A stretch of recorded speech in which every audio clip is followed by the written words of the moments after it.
Sì, è il risultato di un percorso, è il risultato di un percorso in cui ovviamente abbiamo fatto evolvere le nostre comprensioni, la nostra tecnologia e tutto. Il fatto che poi dopo quel percorso sia stato azzerato, siamo caduti, diciamo, nella casella prigione, ci hanno riportato indietro nel giochino e abbiamo dovuto ripartire, ma qualcheduno ci ha reiniettato parte di quelle Sì. conoscenze e quindi ce ne siamo trovati, abbiamo fatto di nuovo il salto in avanti. Quindi è stato un percorso non lineare, uniformitaristico o darwiniano, come si dice, è un percorso accidentato dal, diciamo, pericolosità intrinseca del nostro pianeta. Fra l'altro, mi viene in mente che, insomma, è nei fatti questa cosa. Se il percorso fosse semplicemente quello darwiniano, qualcuno mi dovrebbe spiegare perché adesso non c'ho un T-Rex in giardino. Perché non ho un T-Rex in giardino? Perché è arrivato uno Zontemok che ha deciso di interrompere quel percorso darwiniano e adesso in giardino c'ho il giardiniere. Quindi su una base uniformitaria, quindi di eventi che accadono gradualmente, lentamente, eccetera, si innestano, diciamo, degli eventi estemporanei, anche se Platone ci insegna che sono periodici, che hanno il potere di sparigliare tutto. E quindi così va interpretata e letta la storia, perché se la leggi solo in una chiave uniformitaristica non torna nulla, non torna assolutamente nulla, sia da un punto di vista geologico, evoluzionistico, scientifico, insomma, diciamo che vale poi a livello multidisciplinare. Per esempio, visto che abbiamo introdotto già un paio di volte questo argomento e vedo che sono proprio qui da queste parti, cioè uno dei dati che emergono ehm, diciamo, il periodo dello Younger Dryas è la scomparsa della megafauna. No? Per megafauna la definizione è qualunque animale sopra i 45 kg, quindi anche l'uomo. Ora, sul finire del Pleistocene, quindi a cavallo tra il Pleistocene e l'Olocene, quindi proprio durante lo Younger Dryas, la megafauna, quindi il bradipo da 4 tonnellate, aveva dominato il pianeta per anche 2-3 milioni di anni, non so, sicuramente per tantissimo tempo, è improvvisamente sparita. Cioè nell'arco di 100 anni, 200 anni è sparito tutto. Mm. Questo è scritto anche nei miti, lo si trova da tutte le parti. Per esempio, qui siamo negli Indiani del Delaware. No? Nell'antichità un branco di questi tremendi animali venne a Big Bone Lakes e iniziò a uccidere orsi, cervi, alci, bufali e altri animali che erano stati creati a beneficio degli indiani. Allora il grande uomo lassù, guardando in basso e vedendo questo, si infuriò a tal punto che afferrò il suo fulmine, scese sulla terra, si sedette su una montagna vicina, su una roccia, di cui si vede ancora il sedile e l'impronta dei suoi piedi, e scagliò i suoi fulmini tra di loro, fino a che tutti furono massacrati. Chiaramente c'è l'allegoria del racconto, ma diciamo, perlomeno per noi che ormai siamo dentro a queste argomentazioni col supporto scientifico, con l'evidenza scientifica, sta descrivendo l'impatto dei fulmini, quindi dei meteoriti che si sono abbattuti sul nord degli Stati Uniti, si vedono ancora le impronte, il sedile, e che ha fatto una strage di questa megafauna. Quindi c'è scritto, no? Lo si trova, e lo si trova veramente in tante. Qua ne ho messa un'altra che sono di nuovo gli ogiva o obgiva, insomma si scrive in 50 modi diversi, alla fine insomma ci siamo capiti. E questa è quella famosa leggenda molto bella che descrive papale papale la meteorite che ha colpito. Però c'era un passaggio interessante, no?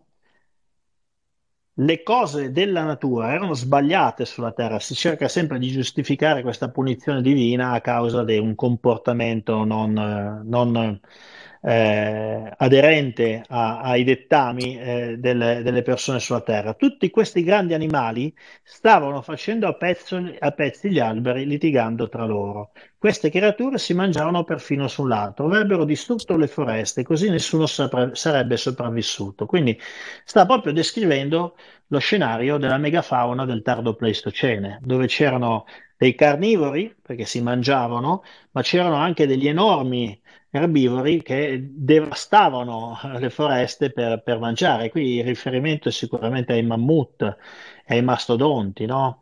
Che soprattutto quelli più a sud, credo i mastodonti, si cibano di rami giovani, per esempio di conifere, di pini, quindi demoliscono chiaramente, figuratevi qualche milione di questi animali che entrano a foresta, cioè la, la pialla.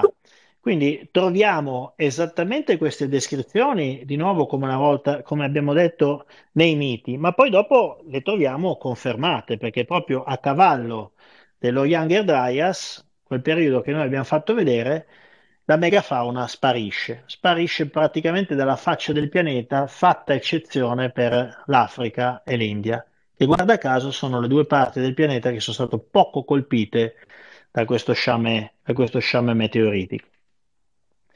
E si vede anche molto bene, per esempio, qui siamo nel sud dell'Arizona, in un sito che si chiama Murray Springs, e qui si vede veramente molto bene lo strato geologico, questo nero,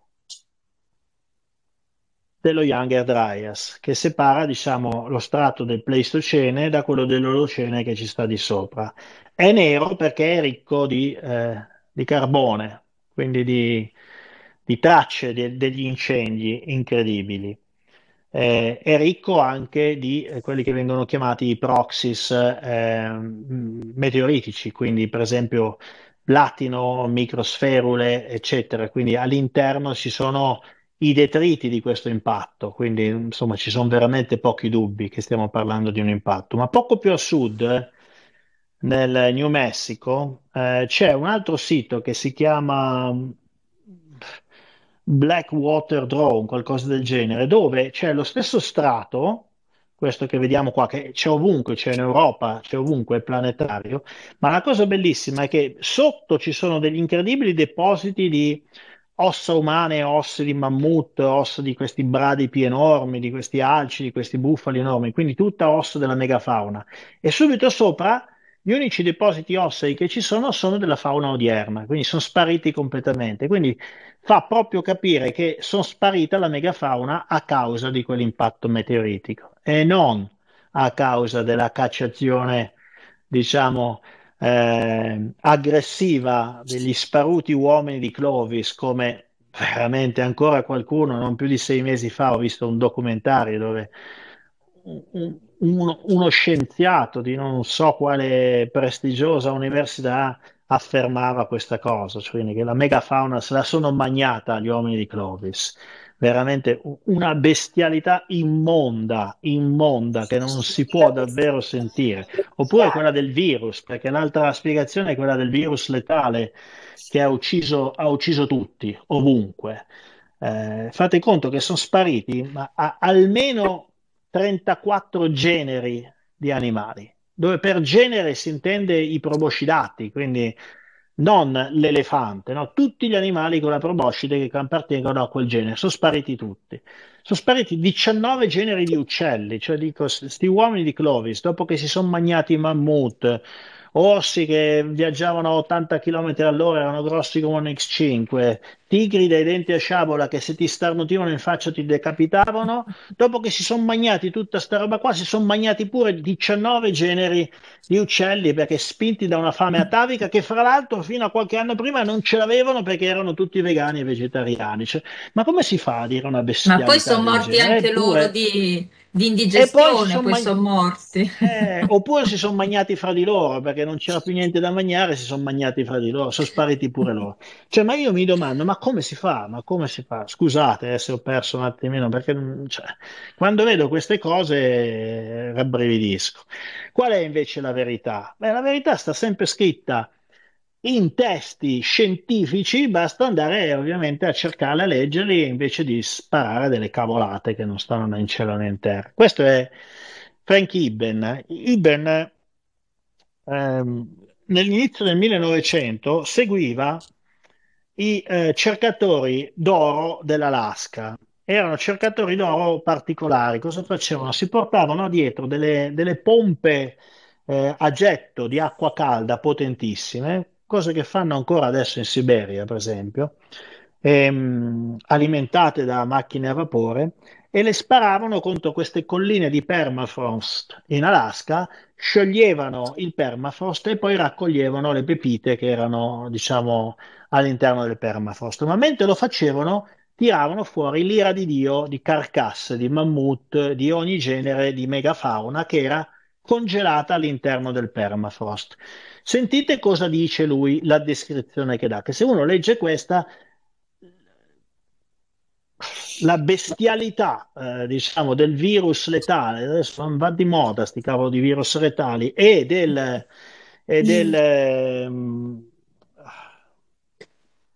della magnata terribile che si sono fatti gli uomini di Clovis, ovviamente sparisce. Sentite cosa dice. Lì ritroviamo quindi questi mucchi letteralmente ammucchiati insieme a migliaia.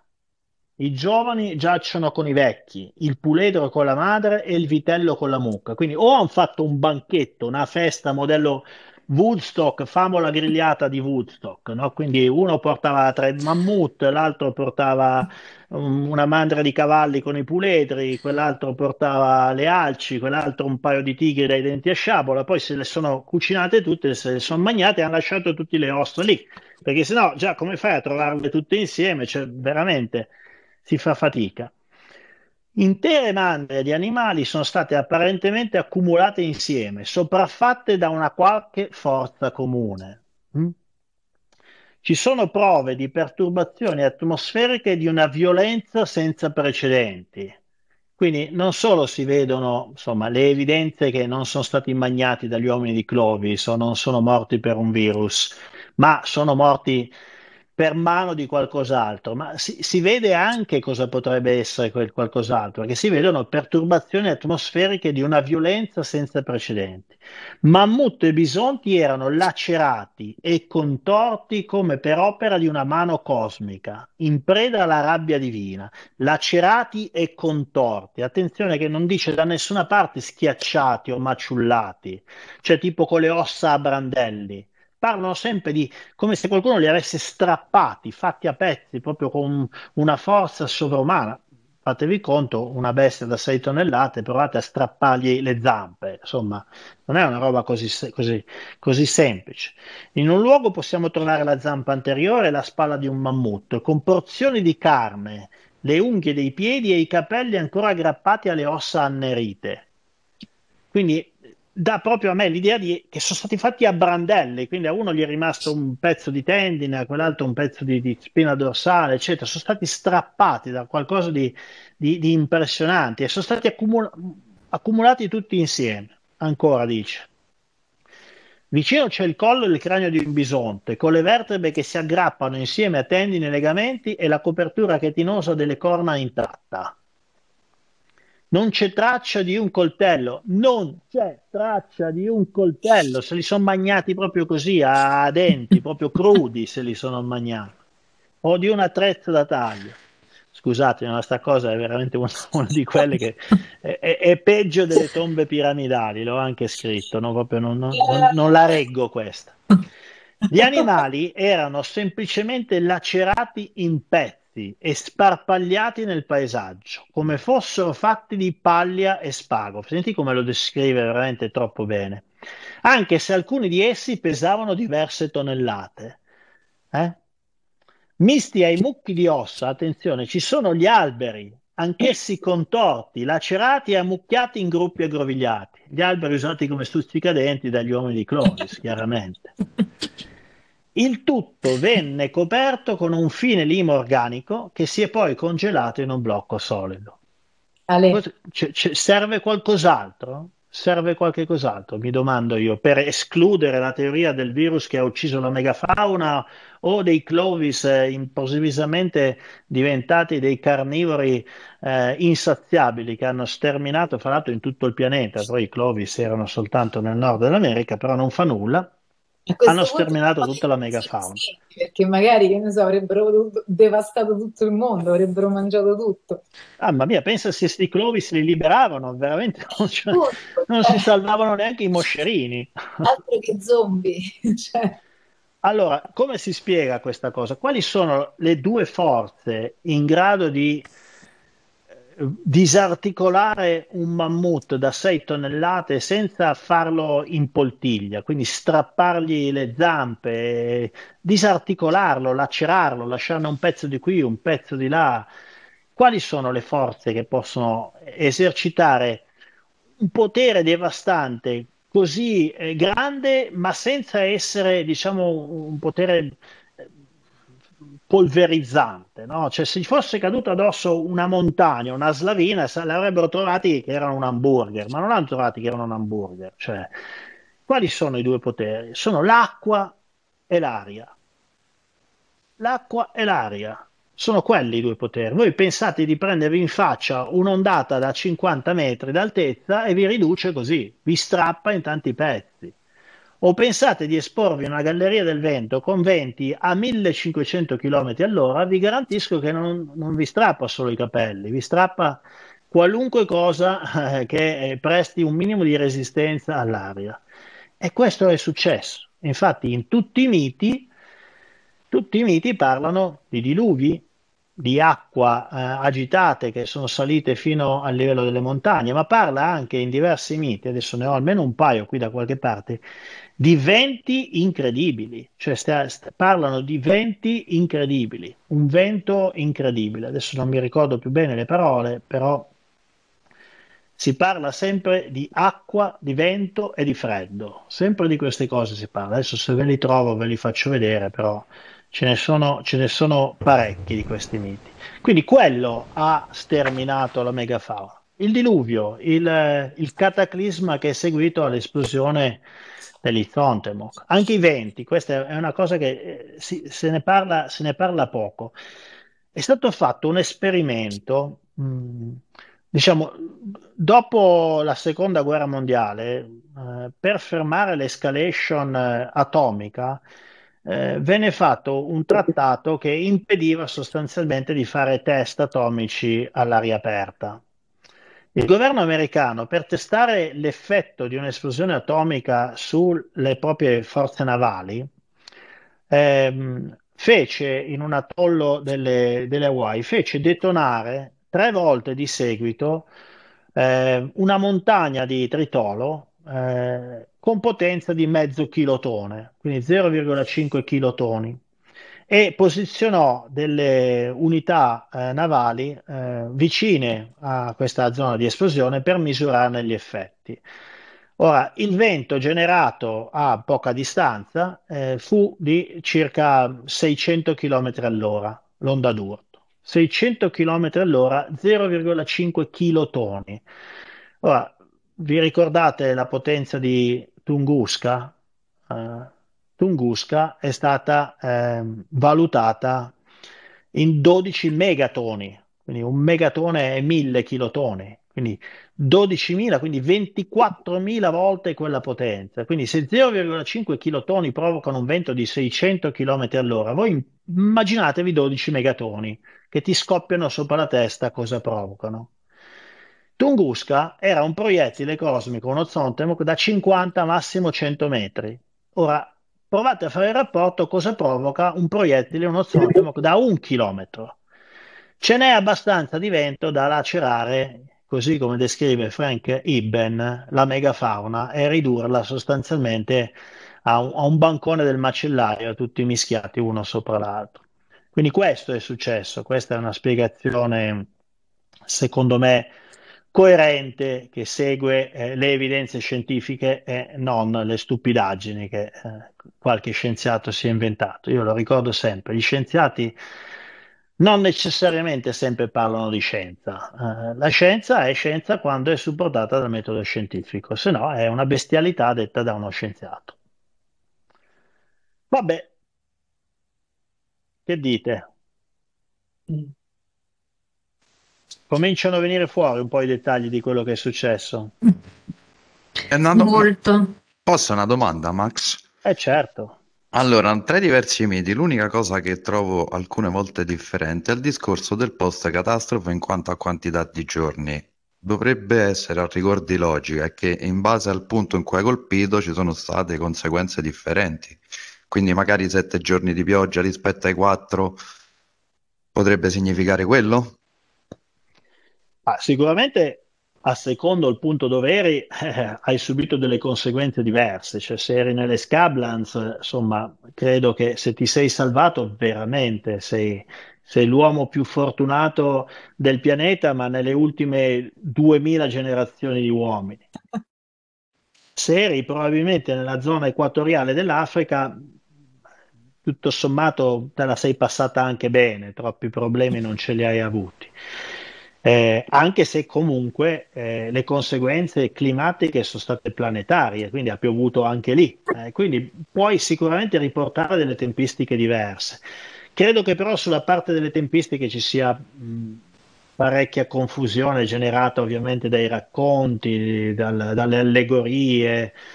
Io ho fatto fatica a trovare congruenza nelle tempistiche indicate dai vari miti, eccetera. È più facile, secondo me, fare dei ragionamenti scientifici, cioè noi sappiamo che lo Younger Dryas è durato 1200 anni, quindi 1200 anni di inverno cosmico, non ci sono cavoli, quello è abbastanza evidente, è riportato nelle temperature. Ci sono altri miti che sono precisi e lasciano intuire che è durato tanto, cioè i miti zoroastrici, quelli che fanno riferimento al Varna che Jima avrebbe scavato, quindi ad Erinkuyu, non è stato scavato per superare un paio di inverni. Ce lo dice anche Aruna Mazza, ci dice che nei racconti zoroastrici ci dice che ogni 45 anni dai semi della vita venivano fatti nascere dei bambini e dice esplicitamente, fra l'altro, che non erano frutto di un rapporto sessuale, erano frutto della combinazione dei semi della vita. Poi ognuno si faccia le idee che vuole, ma questo c'è scritto nello Zen d'Avesta, per chi abbia voglia di leggerlo, suggerisco la versione di Muller. Quindi, se ogni 45 anni pescavano dai magazzini di semi della vita e facevano nascere, vuol dire che di 45 anni ne hanno passati un po' là dentro. E in effetti torna tutto, se no non fai una roba di 13 piani sottoterra con le porte blindate, eccetera, per chiuderti un inverno, no? Fai un qualcosa di un pochettino più leggero. Hanno passato diversi decenni là sotto, quindi tutto lascia pensare chiaramente da un punto di vista scientifico che durò parecchio, parecchi secoli. Quindi non si trattò. Del resto, le esplosioni vulcaniche più catastrose che ci sono state negli ultimi 200 anni, di cui quindi abbiamo i dati scientifici, insomma, provocarono inverni ovviamente non nucleari, quindi ma provocarono inverni anomali, atipici, dove, voglio dire, nevicava a luglio ed agosto, nei paesi dove normalmente a luglio ed agosto non nevica, per un paio di inverni successivi. Si tratta di un'esplosione vulcanica, quindi una potenza ridicola rispetto a quella della pioggia di Zontemok che ci ha colpito. Quindi ipotizzare diversi secoli di inverno, infatti, scusate, arrivarono le tenebre, ok? Cosa sono le tenebre? Beh, voi immaginate eh, il pulviscolo atmosferico che è stato sparato intorno all'orbita che ha oscurato la luce del Sole per chissà quanto tempo. Quindi in tutti i miti si parla di tenebre, si parla di venti forti, si parla di diluvi, si parla di fuoco. Il racconto è molto coerente. C'è un bel libro proprio di Club e Napier, i due astrofisici, che si chiama The Cosmic Winter, l'inverno cosmico, perché è una parafrasi dell'inverno nucleare, no? Una guerra nucleare sul pianeta scatenerebbe un inverno nucleare, quindi finché tutti i detriti delle esplosioni nucleari non cadono al suolo perché l'atmosfera si ripulisce, non torna al Sole, quindi tu vivi in un'atmosfera glaciale. Qui siamo all'ennesima potenza di quella cosa, quindi si parla di secoli quantomeno di inverno cosmico. Poi chiaramente in alcuni punti più estremo, reso più estremo dal fatto che insomma la Terra fosse stata completamente spazzata via da un'immane inondazione come quella della British Columbia, per esempio. Bene, bah, direi che insomma ne abbiamo parlato di nuovo anche oggi un bel po', dei nostri miti. Forse ce n'è soltanto uno che non abbiamo toccato, che era il discorso del fuoco, no? Abbiamo toccato l'acqua, abbiamo toccato il vento, il freddo. Il fuoco emerge anche lui sempre da tutte le parti. Cercavano rifugio dal liquido che bruciava, quindi pioveva un liquido che bruciava in una grotta in una roccia, dalla Se- quale, quando il diluvio finì, uscirono indenni. Qui siamo no, nella zona dell'India. Quasi tutta la razza umana fu distrutta aspetta. dal fuoco dal cielo. Dicevo sempre il numero 7 che ricorre. Ah sì, il numero 7 non ce lo leviamo, ma noi ormai abbiamo capito perché. Una nube nera venne da sud al tempo del diluvio e coprì tutto il cielo. Le gocce che caddero non sembravano pioggia, ma fuoco. Sempre i nostri Santal del Bengala, quando Pilciu Aram e Pilciu Budi, il primo uomo e la prima donna, Enki e sua sorella praticamente per gli amici, se volete sapere il nome Santal di Enki e di Nursag ce li avete qui, Pilciu Aram e Pilciu Budi. Raggiunsero l'adolescenza, una pioggia di fuoco cadde per 7 giorni. Toh, ma guarda un po' te, sempre Aspetta, 7 giorni. Si rif- l'adolescenza? si Scusami, rifu- raggiunti l'adolescenza? Quindi erano ragazzetti loro all'epoca quando accadde? Non lo so, adesso sinceramente non riesco a interpretare tutto, però la prima riga, già l'altra volta ne abbiamo parlato, sono sempre fratello e sorella questi che ci creano, no? È Sì, veramente sì, sì, no, incredibile. mi sono fermata sull'adolescenza che mi era sfuggito, che erano ragazzetti insomma, di primo pelo si vede, no? E si sono divertiti, ci hanno fatto, pensa un po'. Noi abbiamo tracce scientifiche che proprio nel periodo dello Younger Dryas si è scatenato l'inferno sulla Terra e quella traccia che avete visto a Mare Springs o che troviamo in tutto il pianeta, ricca di carbone, è ciò che rimane di questi incendi devastanti. Pensate che eh, nelle analisi delle calotte della Groenlandia, nel periodo dello Younger Dryas, sono stati trovati due picchi, un picco di nitrati e un picco di ammoniaca. Allora, il picco anomalo di ammoniaca, l'ammoniaca è un sottoprodotto degli incendi, quindi dimostra che ci sono stati degli incendi immani planetari, anche perché avete visto la Groenlandia quanto era isolata dall'area verde, quindi era coperta, quindi non erano incendi locali, erano incendi da migliaia di chilometri di distanza che hanno inquinato i ghiacci della Groenlandia. E fra l'altro c'è anche un picco dei nitrati. Il picco dei nitrati è molto interessante perché questi nitrati di azoto si formano quando, in due circostanze, un'esplosione vulcanica o un meteorite che entra in orbita. Scegliete voi quale delle due è la più probabile. Ovviamente contemporanea al picco dell'ammoniaca.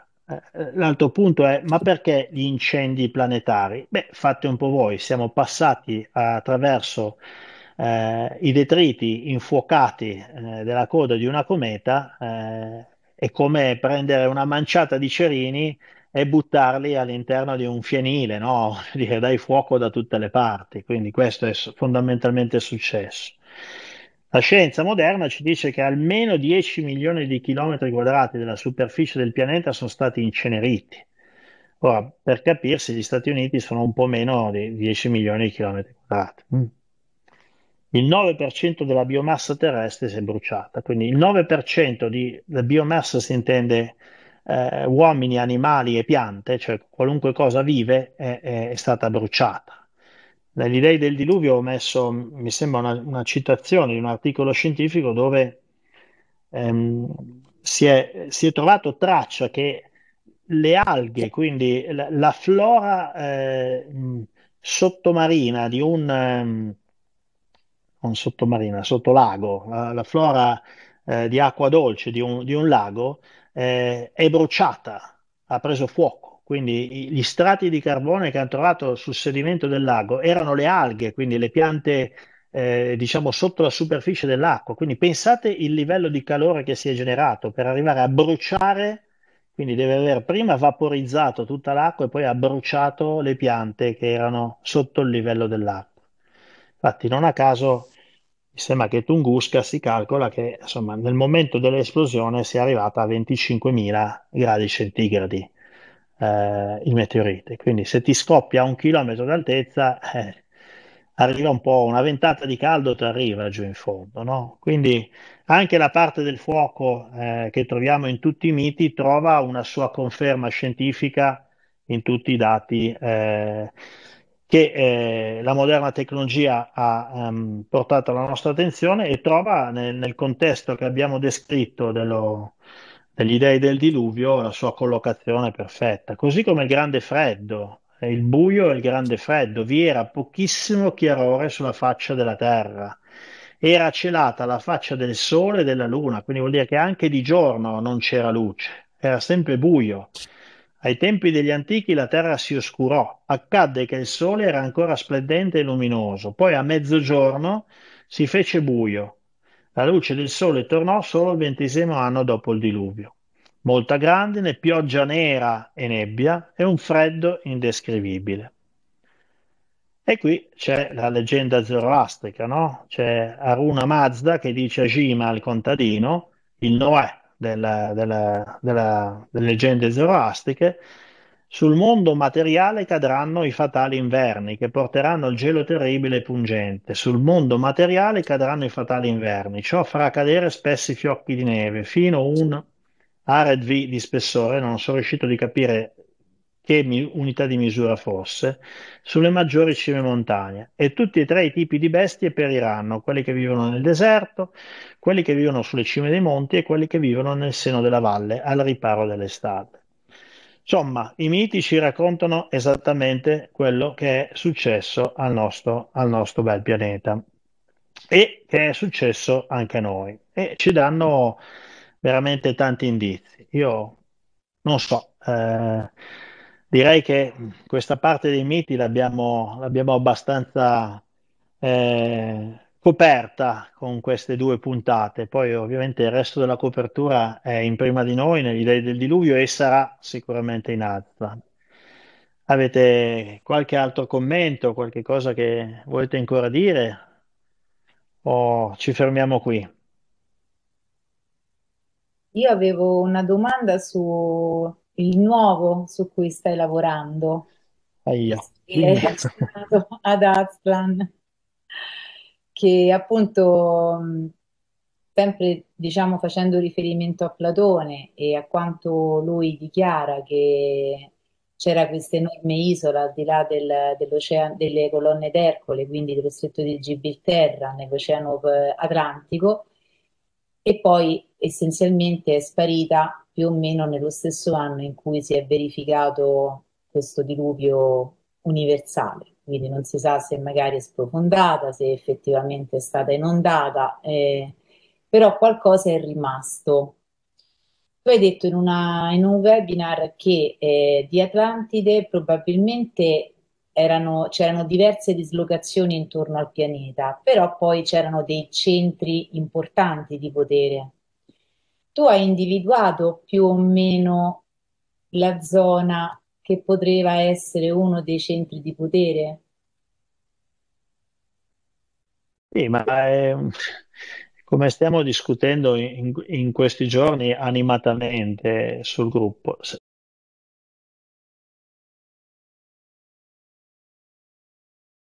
ripeto, cioè, ci sono tantissimi dettagli che puntano inevitabilmente in una direzione. Cioè, lui è stato molto esplicito, secondo me non ha nascosto nulla. Il problema nasce dal fatto che adesso quando uno guarda lì trova 3-4 mila metri di acqua e dice quindi lì non ci può essere, ok? Perché sennò tutti guardavano lì, perché c'è scritto chiaramente. Allora, nel momento in cui uno trova 3-4 mila metri d'acqua, dice vabbè, allora provo a cambiare l'interpretazione di Platone perché deve stare da un'altra parte, che è un ragionamento anche corretto. Qual è l'errore? L'errore è pensare che dove lì ci sono 3.000 metri d'acqua oggi, non ci potesse essere una terra domani. E guarda caso, c'ho qua giusto un paio di miti ancora con cui chiudiamo. Questo è un mito che c'è riportato negli dei del diluvio e credo questo devo averlo estratto dalla prosa Edda, mi sembra. La terra ha cominciato a tremare come se stesse morendo. Ora, vi ricordate quando tolgo il piombino dalla ruota che gira, cosa succede, no? Che la ruota comincia a tremare tremendamente. Questo è successo. La palla che gira per aria si è sbilanciata e ha cominciato a tremare come se stesse morendo. Le montagne si aprirono e vomitarono fuoco e fiamme. Alcune sprofondarono nel seno della terra e in altri luoghi i monti sorsero dalla pianura. No, qualcuno liquida tutto dicendo è un mito. Io, come sapete, e credo in queste due puntate di avervi condiviso ancora qualcosa in più, i miti, non tutti, ma molti, li considero come racconti di avvenimenti reali. Quindi qui qualcuno mi sta dicendo che alcune sprofondarono nel seno della terra e in luoghi i monti sorsero dalla pianura. Quindi stiamo parlando di sconvolgimenti geologici inimmaginabili da 2012, cioè riguardatevi il film 2012. Le stesse cose le dice Platone nel Tineo quando parla della Grecia, quando parla della vecchia Atene, dell'Atene antidiluviana che venne ingoiata insieme al suo esercito dal terreno, quando parla della Grecia che oggi è ridotta solo allo scheletro della terra che era, no? Non è solo la terra di Finda, che la terra ha vomitato fuoco, ma anche nel Twistland, quindi nella Germania. Molti paesi furono sommersi, quindi sprofondarono, e in altri luoghi la terra si innalzò sopra il mare e il bosco fu distrutto a metà. Quindi sta parlando di enormi spostamenti verticali, non soltanto laterali, del, del terreno. Qui siamo nella British Columbia. Tutte le persone, tranne alcune, furono distrutte da un'inondazione che fu mandata dal cielo per punire il cattivo comportamento dell'uomo. Più tardi le persone furono devastate dal fuoco. La terra non aveva montagne o alberi prima del diluvio. Mm? L'Eca li creò dopo il diluvio. Cosa vuol dire che non aveva montagne prima del diluvio e le creò quelle montagne? Arthur Posnansky parla di un innalzamento repentino delle Ande a seguito dello Younger Dryas. Questa è una leggenda di Bogotà, nella Colombia. Quasi alla stessa altezza delle rovine della misteriosa Tiahuanaco, oggi si possono vedere in una grande pianura vicino a Bogotà, Colombia,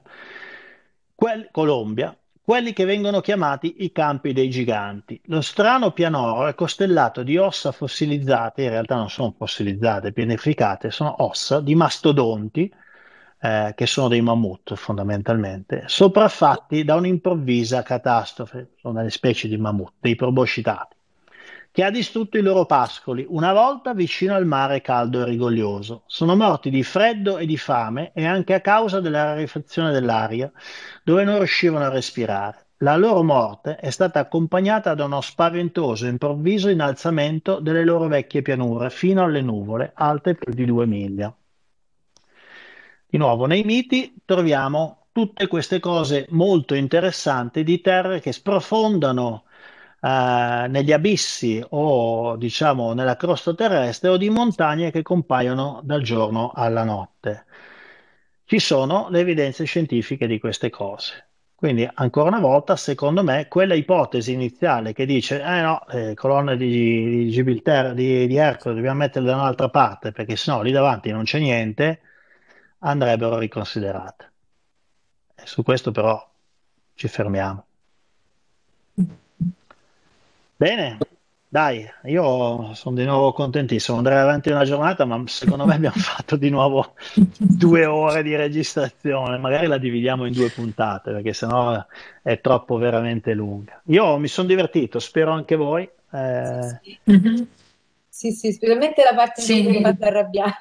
Favoloso. Ma no, ma non mi sono arrabbiato, è che, cioè, E non mi molti, vedevo Madeira. della gente mi dice, ma perché ce l'hai con gli accademici? Ma io non ce li ho con gli accademici, io sono un ingegnere, sono un accademico, ho studiato in un'accademia, cioè ho studiato le discipline accademiche, eccetera, però, cacchio, se sei un accademico non puoi dire delle bestialità così che non c'erano in te, puoi dire delle ipotesi assurde, puoi dire quello che vuoi, ma quando una roba è una bestialità che un bambino delle elementari la smonterebbe, cioè tu non puoi continuare a dirla per 50 anni. Sono 50 anni che dicono, da quando Martin ha scritto l'articolo su sta menata dei Clovis che se li sono magnati tutti, che quella è diventata la versione accademica. Cioè, ma chi l'ha detto? Ma io rifiuto quella versione accademica, anzi è una bestialità che mi fa veramente inalberare, perché è così che poi non si scopre la verità e non si va avanti, accettando delle bestialità come realtà accademiche perché l'ha dette uno scienziato. Ha detto una stupidaggine, anche se era uno scienziato. Oh, che ci vuoi fare? Probabilmente sapeva anche di dirla quella stupidaggine Ah, e sì. quindi, quindi E poi poi guarda, la differenza si nota sempre. Darwin, a proposito di questo casino, dello Younger Dryas, la devastazione, la megafauna, la geologia del pianeta stravolta, voi sapete che Darwin era un geologo. Darwin è stato istruito alla scuola di Charles Lyell, che è il padre della geologia, un uniformitarista, quindi uno di quelli che gli eventi catastrofici non succedono goccia dopo goccia, eccetera, eccetera. Lui è stato istruito a quella scuola lì. E Darwin, ce l'ho da qualche parte la frase, disse sostanzialmente queste cose, disse ci sono dei segni in giro per il pianeta di una devastazione di tale proporzioni che ha coinvolto tutti i continenti, che ha coinvolto la flora, la fauna, la geologia del pianeta, il clima e tutto, che bisognerebbe, per giustificarla, bisognerebbe, ma lui lo dice come fosse un'assurdità, bisognerebbe pensare a un cataclisma di proporzioni immani planetarie. Quindi lui almeno ha avuto l'onestà di dire io vedo questo, non è giustificabile questa cosa perché io non so quale possa essere questo cataclisma, perché sono un uniformitarista, quindi il mondo si muove così, però porca miseria, questo è quello che vedo, no? Quindi l'onestà di dire io vedo queste cose qua, poi dopo non le so spiegare, dopo mi allineo per carità, però almeno l'onestà di dire io vedo queste cose. Cioè c'è sempre la risposta da dire io non lo so. Non è che devi per forza inventarti una risposta che è una bestialità del tipo li hanno mangiati gli uomini di Clovis. Puoi anche dire non lo so come sono morti, non lo so. Magari fra 20 anni si saprà. Infatti, fra 20 anni, dopo vent'anni si è saputo. In realtà si sapeva già prima perché Eden ha scritto quelle parole molto prima che Martin tirasse fuori la bestialità degli uomini di Clovis carnivori. Va bene, dai, fermiamoci lì. Non tirarla più fuori questa storia perché sennò ci vado avanti ancora un'altra mezz'ora. stavo per dire il discorso delle tombe, delle piramidi che le insegnano ancora a scuola, quindi vabbè. Ah, adesso infili il dito nella piaga. No, ma guarda, quella delle tombe è meno pesante di questa qui. Questa qui è veramente una bestialità. Cioè, vabbè. 6 mesi fa, poi dopo chiudiamo davvero. 6 mesi fa stavo guardando un documentario che mi appassionava tantissimo perché era sulla clonazione dei mammut. Quindi c'era una spedizione scientifica di un'università, credo inglese, adesso non mi ricordo più sinceramente, con tanto di esperti, eccetera, a seguito di questi cacciatori di avorio siberiani e tutte le volte che tiravano fuori una zampa, un pezzo di mammut ancora in carne, questi qua ci saltavano addosso perché cercavano ovviamente cellule ancora vive o comunque riproducibili. Insomma, a un certo punto, scavando con questi getti d'aria calda una grotta dentro il permafrost, è saltato fuori un orecchio di un mammut. E sto orecchio aveva chiaramente una parte lacerata di un taglio fatto con tipo una felce, qualcosa. Minchia, questo qua.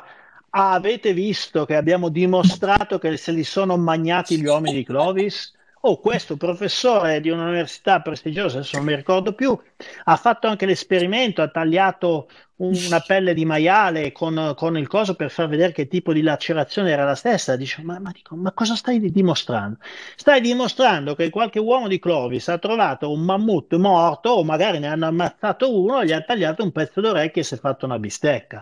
Non stai dimostrando che 40 milioni di mammut, 19 generi di uccelli sono stati magnati dagli uomini di Clovis. Cioè, veramente è passare le cose in una maniera completamente antiscientifica che ti fa venire, ti fa andare il sangue alla testa perché non si possono sentire queste cose. Se vi è piaciuto e se piacerà, ne faremo delle altre puntate cambiando argomento. Prendiamo un altro argomento, poi confabuliamo, vediamo un pochettino che argomento prende. Tanto, come abbiamo detto, tra i due libri ce ne abbiamo per andare avanti un paio d'anni. Quindi nel frattempo faccio uscire anche Aztlan e con quello da solo si aprono gli oceani con quello. Ma Ciao. quindi i Clovis non sono morti per colesterolo, mi stai dicendo?